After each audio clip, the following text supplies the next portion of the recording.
Welcome back to First and 10. You know, Daphne did not repeat as Region 2 champs in 6A this season. That honor going to McGill-Tulane after the Yellow Jackets beat the Trojans. But it's the Trojans that they got their eyes on one of those blue plaques, you know, the defending state championship. Trojans still considered by some to be the favorite to win it, opening with Opelika. This has been a wild game. First quarter, well, Daphne comes out on fire. Jonathan McGaster breaking it outside. He's going to go 50 yards. And he's forced out inside the 20. That sets up Chris Sane on the touchdown here. 7-0 Trojans. And then after an Opelika fumble, they get a chance here to Darius Howard. He's in there, so it's 7-7 with 6 minutes to go in the first quarter. But Daphne comes right back with 3 minutes to go in the first. TJ Yeldon cutting it back 15 yards. He spins in there. It's 14-7 Daphne.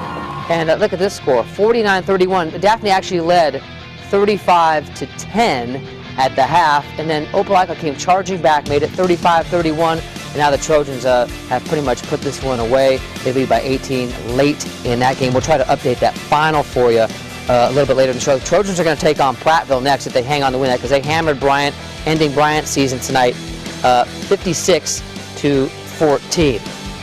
Well, Davidson started the season ranked 4th in the state, remember, and had not lived up to the ranking so far.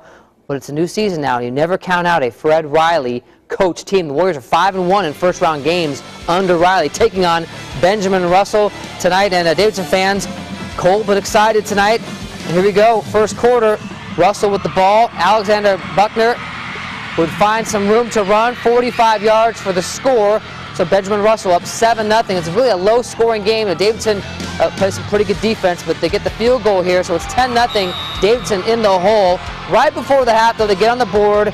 Another field goal, so it's 10-3 at the half, and that's the scoring for this game. A defensive battle, but Davidson, its season ends with a record of 7-4.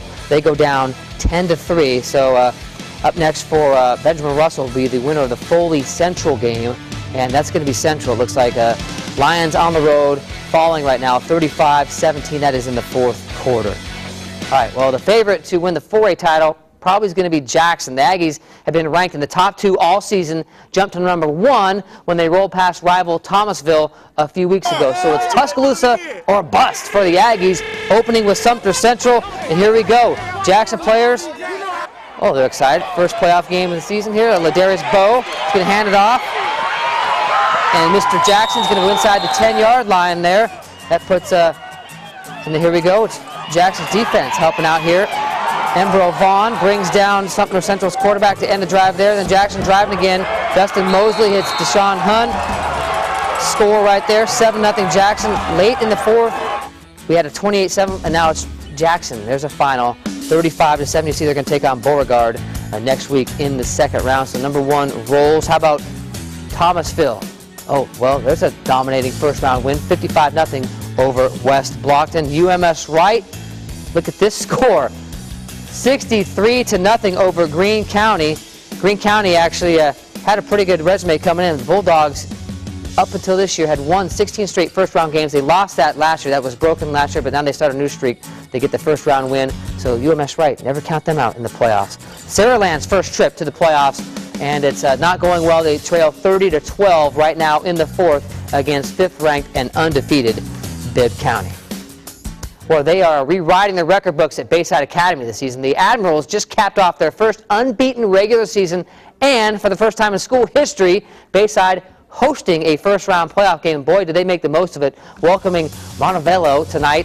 Phil Lazenby 10-1 in first-round games as a coach, and they look pretty good in this one. Flag flying high, first quarter, third play of the game. Hunter Slater to Jeffrey Scheinbaugh, and this is a good way to start the game. 61 yards, and the route is on. Bayside up 7-0. Still in the first. Joseph Stassen is going to sneak in here for the Admirals. Right up the gut, there he goes. Nice little cutback. He's in for the score, 14-0 Bayside. And folks, we're still in the first quarter. Jonathan Walton, the big fella, rumbling 21-0 after he gets into the end zone. Bayside was dominating. It was 40-0 at the break. And well, the Admirals cruising to the second round. 55-21. They gave them up a couple bit late with they had the 4th string. Anybody who wanted to come in from the stands could come and play in this game. Bayside 55-21. So they've got Laverne or Clay County next in the 2nd round. How about Isabella and Leroy? Leroy not ranked. When's the last time Leroy went into the playoffs not ranked? They lead, though, in the 3rd. Last score we had 34-6 over Isabella. Mobile Christian and American Christian. Mobile Christian goes down tonight. Their season over. 37-7. They fall to the 4th ranked team in the state. And we'll be right back.